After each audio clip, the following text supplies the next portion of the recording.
So you see, waking up just means you realize that ultimately you're an expression of the divine. But it doesn't mean that you've grown up. Growing up is stepping into the role of your responsibility and becoming an adult, a self-responsible person that has agency in the world and gets to the point where they can actually follow their heart and do what they came to the world to do and achieve mastery at something so that you can show others how to achieve mastery. Otherwise, what we get is a bunch of misfits in the world that want to get paid more money and do less and less. Sound familiar? Okay. And you get people sitting at work billing you as an employee while they're surfing the internet and goofing around on social media, and it destroys the entire world culture. That's where we're at right now. So the cleaning up aspect is critical for our spiritual development, because until we clean up, we have so many voices inside of us that we don't know who the hell we're talking to, and we do things that we think we should have done because something inside us told us to do, but we don't know which part of us was guiding us. And the problem is if it turns out to be a bad decision, then you either blame it on the people that are reprimanding you or correcting you, or you blame it on yourself and you go further into guilt and shame, and pretty soon you don't trust yourself and you don't trust anybody else. And the next gate you walk through is the gate of depression, because you don't know where to go for help and you don't even trust yourself. And that's a shitty ride, because that leads to suicide, and there's too much of that going on. So I know this sounds like a lot of work, and many of my patients say, oh my God, Paul, this is so much work. This is so exhausting. I don't even know why I wanted to do this with you anymore. And so I always ask them to look into a crystal ball and say, if you kept living the way you were before you came to see me for another 3 years, what do you see happening? Most of them say I'd probably commit suicide, or I'll get cancer, or I'll lose my job, or I'll lose my spouse, or my kids will hate me, or something like that. And I say, okay, what's going to happen if you do the work, as challenging as it is to do the healing work? What do you see in 3 years? And they say, well, I see myself living my dream, or I see myself with a lot less stress in my life, or, they always see it. And there you see, you got to keep reinforcing the dream. Otherwise, it's too easy for people to make excuses to get out of becoming who they came to the world to be. And that's a sad situation right there. And I can give you one quick example that I've seen over and over again to make the point. I've been running mandala workshops for, 20 something years. One of the most common things that happens when I run mandala workshops is somebody shows up, at least one, if not more, 4 or 5 sometimes. We begin, back in the day, because I was on the road a lot, we didn't use acrylic paint, we used colored pens, water pens, watercolor pens, because those are portable, and we would use art paper. So we'd have draw a big circle. They could draw the big circle, but I would see people sitting there for hours, so paralyzed that they were afraid that what they were going to draw was going to be ugly, or that other people were going to judge them, or that somebody else might not like it, or they might not like it, or that I really want to draw a face, but I don't know how to draw a face, and I'm afraid. And I literally would have grown men crying, literally crying. And I would ask each one of them, where did this fear of the joy of art come from?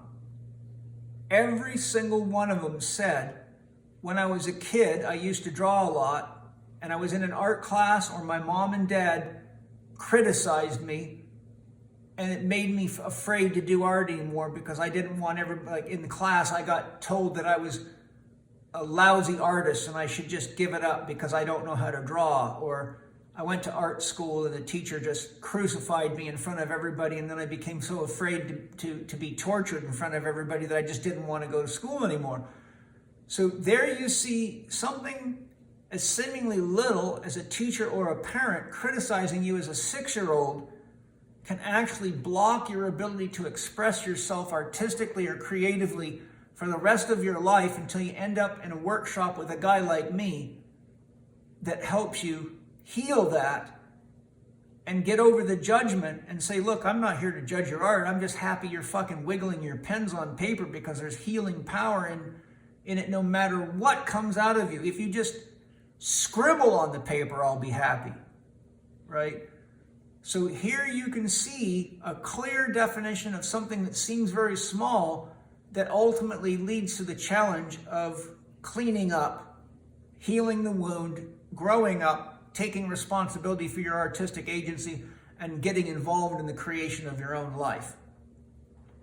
That's, in a summary, what I'm trying to show. It doesn't take a lot of wounding for a child to perpetually be wounded, and then it becomes the way that they relate to themselves and the way they relate to others. So think of each of these wounds like a snowball. The longer it rolls, the bigger it gets. And then it gets to the point where it's so big you're afraid of it. And then you just say, I'm a lousy artist, I'm never going to do art again. I'm a lousy lover, I'm never going to have sex again. And on it goes, right? So, are you confused about your life's purpose or wondering why you're really here? Don't feel alone. It's pretty common today. Guess what? You can join my Spirit Gym community, have access to my Master Key lessons, and get my support and guidance and the support of our awesome community to find your life's purpose and do all the inner work necessary to really resolve unresolved challenges, heal, grow, and identify exactly why you're here and what gems you came to give the world. If you want to join us, you're welcome to join my Spirit Gym community. You know, my dream for everybody that I work with as a patient or a client or a student is that they get their creative agency back, that they find their heart, that they find their soul, and that they get brave enough to do what they came to do in the world, no matter what anybody says.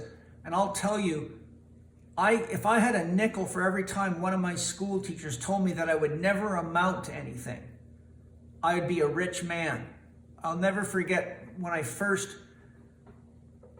started really having an intimate, friendly, close personal relationship with my first wife. We were in the 10th grade. She had been chosen to try out for the Canadian national volleyball team in high school, which is very rare because she was a very good volleyball player. And one day we were walking down the hallway holding hands, and her volleyball coach saw me holding her hand. And he walked right up to me, looked me right in the eyes, and he said, "You should stay the hell away from Sue Langhorne. You're going to ruin her life. You're not going to amount to anything, and she is." And I never even knew who the guy was. But somehow he had got it in his head, because I had long hair and raced motocross and was a boxer, that I was a nobody. And, my answer is, fuck you, asshole. And I don't think I said those words, but I said, well, that's interesting. I can't even believe you'd say that to me. You don't even know me. He says, I've been watching you. I know you from being around school. And Sue is a special girl. She's going to really be successful as an athlete. And the last thing I need is you messing her life up. I'm like, well, fortunately, I have a lion in me. And, my answer to that was fuck off. But every time a teacher told me I never amount to something, the words in my mind, remember I got Leo in me, was watch, just watch. Well, I've probably made more money and been more successful than all my school teachers combined because I said, fuck you, watch this. So here's the paradox. Every time that happened, it pissed me off enough to prove them wrong. And so the negative became the positive, because I knew in order for my own sense of self-esteem, I had to show them that they were wrong.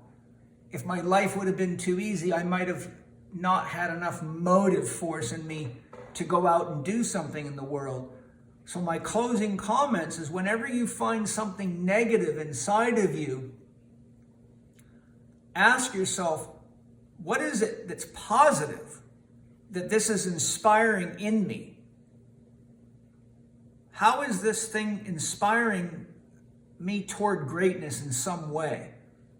And you will find that if you study the biographies of the most successful people in the world, almost all of them came from terrible backgrounds, terrible parenting, really hard times.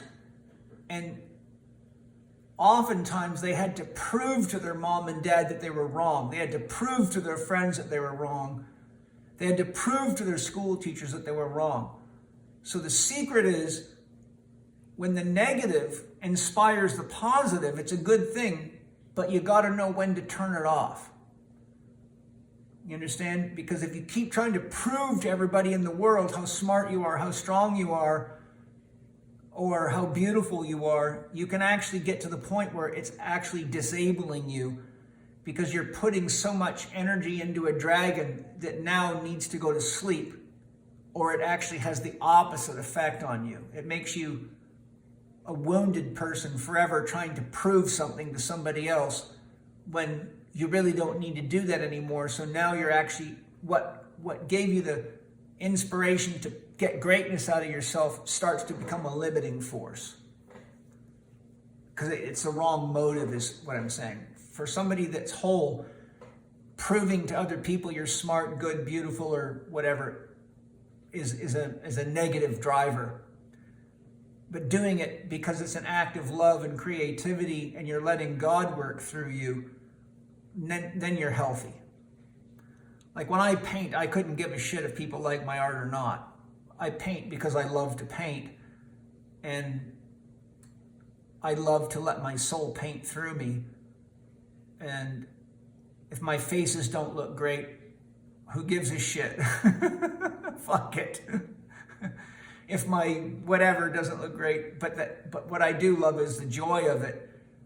And it's also fun just to see your own evolution over time. And so I've got to see, because art's such an important part of my healing process, I can actually watch people's souls healing through art. I get to see that all the time, and a lot of my friends and students become much better artists than me, and instead of going, oh my God, I'm not very good, I should stop teaching people to paint because they're going to look at my art, I go, thank the fucking Lord there's people that are better than me at this out there, because now I can ask them, how the fuck did you do that?